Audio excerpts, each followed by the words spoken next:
If you want to build more muscle from wide grip pull-ups, definitely consider these simple form tricks. The first being grip width. When I say wide, I mean super wide, not slightly outside shoulder width apart. Don't get me wrong, it's still an excellent variation, but compare the forearm angles of this to this. You see the difference? We want a V formation, which allows you to maximize the difficulty of this already brutal exercise. The whole point is to get more out of less weight. Embrace that downward sloping, not just the middle neutral section. And the best way I can demonstrate this is with your traditional lat pull down bar. You want to be on the edges, which is exactly what you see on the top of your power rack or wherever you're doing your pull-ups. So this is not wide enough. We want the maximum grip available. Of course, you can build up to this over time, starting with a thumb waist distance, but eventually, as you build that tissue capacity, you want to go all the way, which is especially important if you're on the taller side, because by default, your grip is going to be narrower. And this is why some people can lift pretty heavy with a wide grip, because from an anthropometry perspective, the arms aren't coming out. So always examine that first, because when you do it right, you're gonna lift about half your normal weights. So slide your way down and you'll know you're not cheating yourself. Do it for the difficult. Secondly, if you notice any discomfort in your wrists or elbows, try using a thumb over grip. This gives you better alignment. You're not maximally squeezing, which causes additional pressure in that sensitive spot and allows you to comfortably hang. Just think about it. As the hands come out, so will the thumbs match that position. And if you're going all the way out here and it doesn't quite feel right, why not just rest them on top? For a lot of people, this is an instant long-term fix. Otherwise, if that still doesn't fix it, which I doubt, then you'll want to use a fat grip, thumb over again. The larger surface area is so much easier on the joints. So on the right, you can see there's not a lot of contact. Thumb over helps. But on the left, I'm really locked in. So it's certainly more solid with that thicker grip. Just again, don't grab from under. Otherwise, your forearms will be the limiting factor, not your back. But if you do it the proper way, yeah, you can do chest to bar all day. Which leads me on to my next tip. If you want to do chest to bar, then you don't want to be fully upright with some hollow body, because this is significantly harder for the vast majority of you. And even if you are able, it still provides a stronger incentive to cheat, and your form won't be as clean on a rep basis. So what I do recommend is a simple switch of leaning back ever so slightly. Now, you can get a full range of motion without playing with your torso angle so much within the set. Check out these back contractions, you'll see how tight it can get.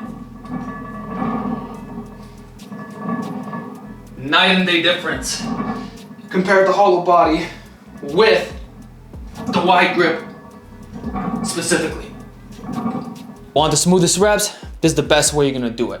Take it from me and drop your ego. Fourthly, speaking of range of motion, I don't wanna see any half reps. Just think about it. Would you lat pull downs to your eyes or forehead? If not, why are you not doing pull-ups with a full range of motion? Not necessarily chest to bar, because that's a different variation, but at least chin over. If you're not able, then you're simply not strong enough yet with a wide grip. Accept it, but assuming the strength is there, I urge you to not do this garbage, because around 90 degrees of shoulder adduction, that's when the lats have the best leverage. So if you're skipping out this part right here in the frontal plane, then you are legitimately leaving gains on the table. Now, I don't want you doing partial up here either, because that's also a big bro mistake.